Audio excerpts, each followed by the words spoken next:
Brake systems.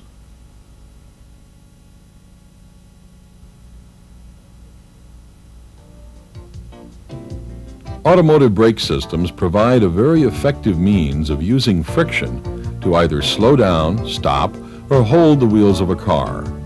When a car is moving down the highway, it has a tremendous amount of stored energy in the form of inertia. To stop the car, the brakes must convert this tremendous amount of stored energy into friction-produced heat. This training video will explain the hydraulic, mechanical, and electrical principles of a modern brake system. You will learn to identify major parts and compare drum and disc-type brakes. The video will also describe the operation of emergency brakes and power brakes. The last section of the tape summarizes anti-lock or computer-controlled braking systems. Today's cars use numerous mechanical and electronic devices to improve braking ability.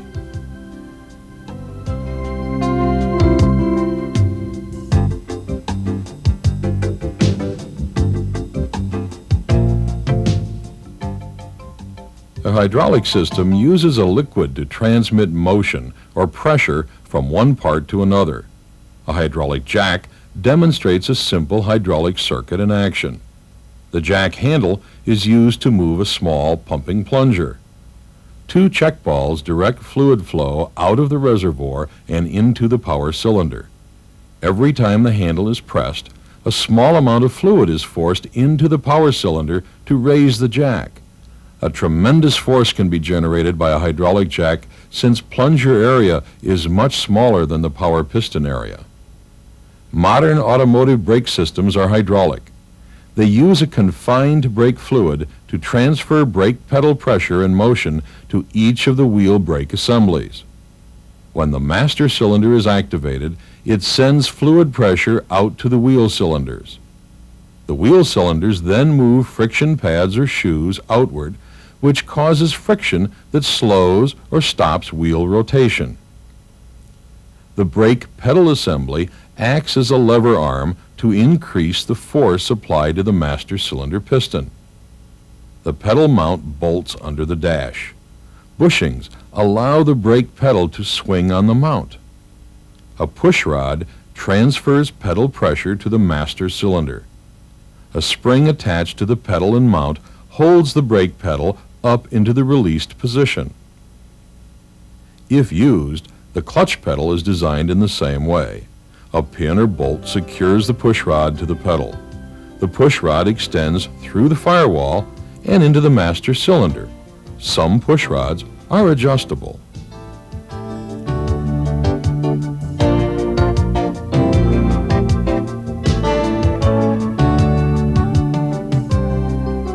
The master cylinder is the heart of a brake system. It is a foot-operated pump that forces fluid through the brake lines and into the wheel cylinders. When the pedal is depressed, the push rod moves the master cylinder piston inward. This pressurizes the fluid in the master cylinder. The fluid pressure builds in the brake lines and the wheel cylinders. When pressure develops in the wheel cylinders, its pistons move outward. The master cylinder normally bolts to the firewall directly in front of the driver. Steel brake lines with tube fittings screw into the side of the master cylinder. They transfer high pressure out to the wheel cylinders. A reservoir is mounted on top of the master cylinder to store an extra supply of brake fluid. As friction wears brake pads and shoes, the level of fluid in the reservoir will drop. A rubber bellows in the lid of the reservoir helps pull any trapped air out of the hydraulic system. This cutaway shows the basic parts of a master cylinder. The housing is usually cast from iron or an aluminum alloy. Threaded holes are provided for the brake lines, a brake warning light, and other components. Detail later, this specific unit also has proportioning valves in series with the brake lines. Here you can see the machined bore inside the master cylinder to accept the piston cups and springs. The rear primary piston is acted upon by the push rod. It is the main pumping plunger of the system. The secondary piston is the front piston. Rubber cups seal the pistons and pressurize the fluid inside the master cylinder. Two chambers, pistons and cups, are used in modern tandem or dual master cylinders for safety. The compensating port releases extra pressure when the pistons return to the released position. Fluid can then flow back into the reservoir. Here you see the pistons, cups, and springs removed from the master cylinder body. The primary piston butts up against the secondary piston. Under normal conditions, fluid pressure from the primary piston acts on the secondary piston. However, in the case of part failure and a leak, the primary piston mechanically pushes against and moves the secondary piston. With standard brakes, the master cylinder bolts to the firewall as shown. The unit fits over studs protruding through the firewall. However, with power brakes, a vacuum booster often bolts between the master cylinder and the firewall. A large vacuum hose connects the booster to the engine intake manifold. The booster itself bolts to the firewall. A hydraulic booster can also be utilized. It uses power steering pressure or a motor-driven pump to assist brake pedal application. Note the electric motor and pump assembly mounted under this master cylinder. The electric motor drives a small pump that produces pressure fed up to the master cylinder. A pressure line leads from the pump to the cylinder body. A pressure switch is used to turn the pump on and off as needed. When a specific pressure is obtained, the switch opens to keep electric current from flowing into the motor. An accumulator is a storage area for hydraulic pressure. The accumulator provides power assist for several brake pedal applications in the event of a system failure or if the engine quits running.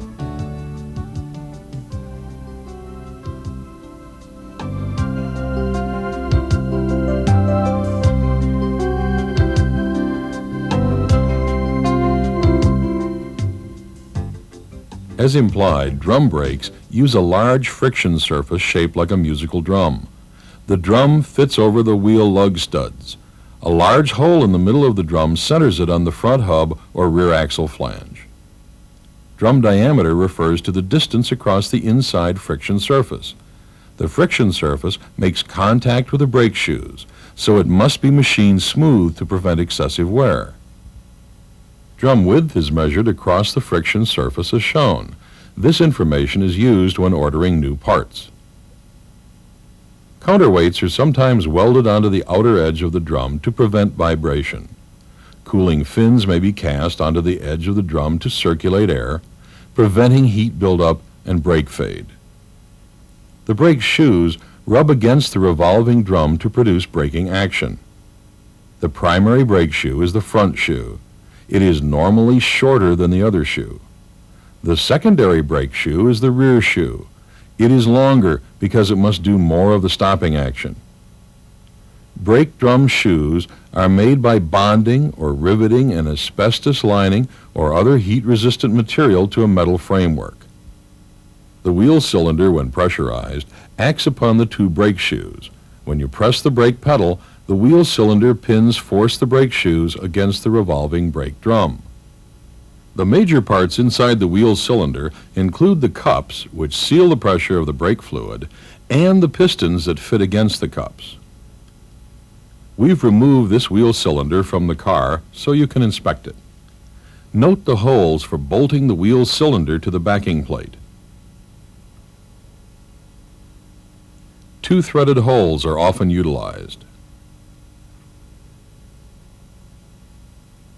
A bleeder screw is provided for purging air out of the wheel cylinder. Also note the threaded hole for the brake line. The wheel cylinder is usually cast from iron or an alloy. It is then machined to accept the other parts. A small spring installs into the center of the wheel cylinder to hold the cups apart. The cups face inward to seal the fluid into the system. Small pistons mount against the cups to transfer motion out to the pins. The pins, also called the push rods, transfer force from the pistons out to the brake shoes. Large rubber boots prevent dirt and moisture from entering the wheel cylinder. Let's disassemble a wheel cylinder so you can see the actual parts. After removing the boots and pistons, you can gain access to the rubber sealing cups. The cups are made of tough neoprene synthetic rubber for long life. The brake backing plate holds the other parts inside the brake drum. It also helps keep road dirt and water off the brakes. The backing plate bolts to the axle housing or spindle support.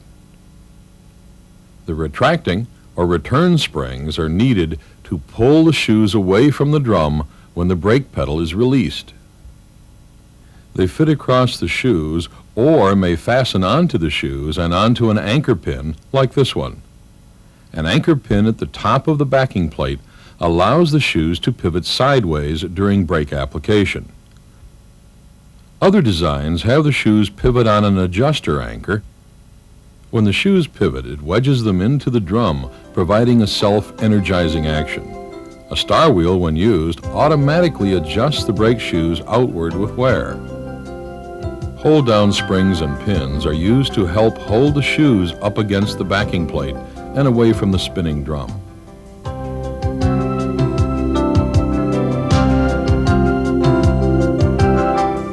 Disc brakes use large hydraulic pistons to push small brake pads into contact with a rotor or disc.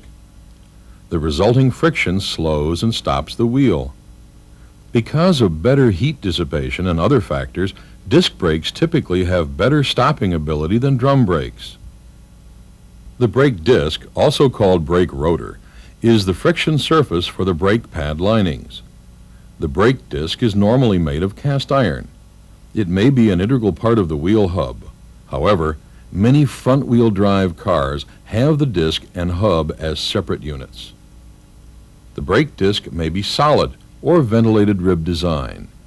The ventilated rib disc is hollow, which allows cooling air to circulate inside the disc. Too much heat will reduce the frictional properties of the pad's friction surface, causing brake fade and longer stopping distances. The disc brake caliper mounts around the rotor. It holds the hydraulic piston and brake pad. Since the rotor is spinning inside the caliper and pads, the pads can clamp down onto the friction surface of the rotor for braking. Most calipers only use one hydraulic piston. However, some calipers have 2 or 4 pistons. If only one piston is used, the caliper normally bolts to the knuckle using special sleeve-type bolts. These bolts allow the caliper to slide sideways or float on its mounting. Here we have disassembled a caliper for inspection. The large rubber O-ring seals the gap between the cylinder and the piston. The large piston slides a fraction of an inch into and out of the cylinder while in contact with the seal. The outer end of the piston touches the back, metal part of the brake pad. This animation shows typical caliper action with a floating caliper design. When the driver presses the brake pedal, pressure enters the cylinder. This forces the piston and pad outward and into contact with the rotor. Once contact is made, the caliper is free to slide or float sideways on its mount so the other pad moves into the rotor. The caliper is usually cast from iron or an aluminum alloy. The hardened steel piston must be polished to a fine surface for sealing the hydraulic pressure. The synthetic rubber O-ring is flat and helps retract the pistons and pads when the brake pedal is released. A synthetic rubber boot keeps road debris out of the cylinder. It fits into the caliper body and around the piston. The body of the brake pads are made of steel with a friction lining material riveted or bonded to the steel.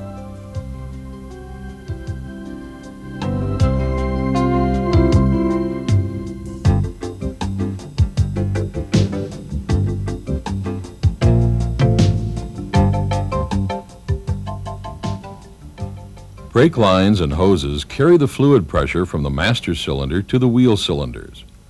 Brake hoses are needed at each wheel so that the brake assembly can move up and down with the suspension system.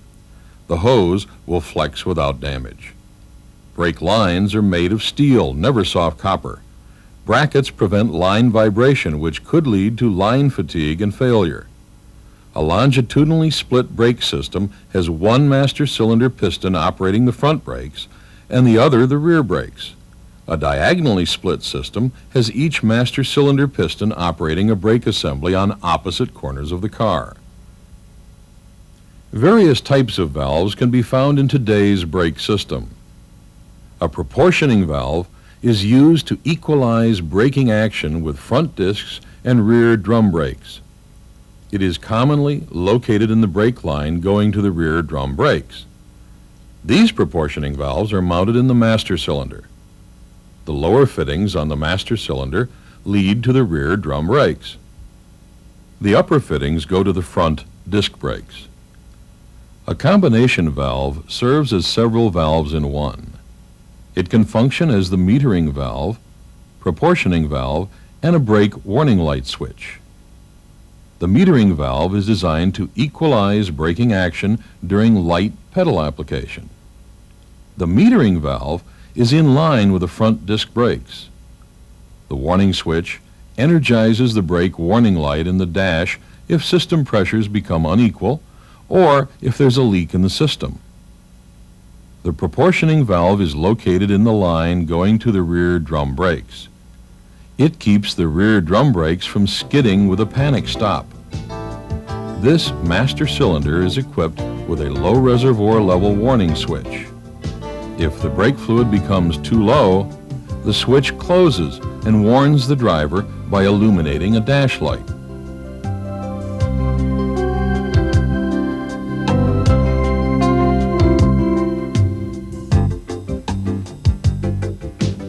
The emergency brake is a mechanical system for applying the rear brakes of the car.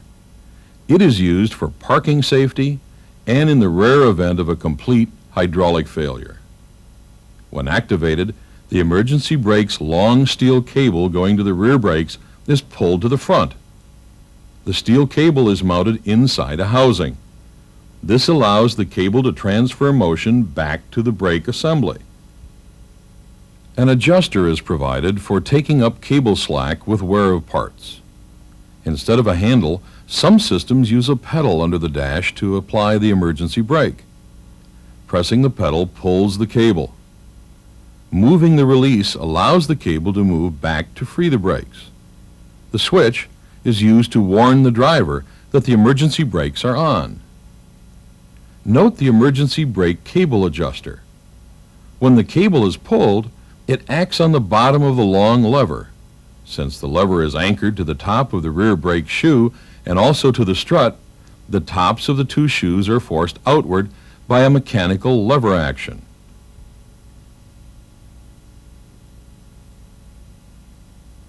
This is an emergency brake mechanism for disc brakes. A lever turns this screw mounted in the hydraulic piston. The screw action mechanically forces the piston and pads out into the rotor to provide emergency brakes.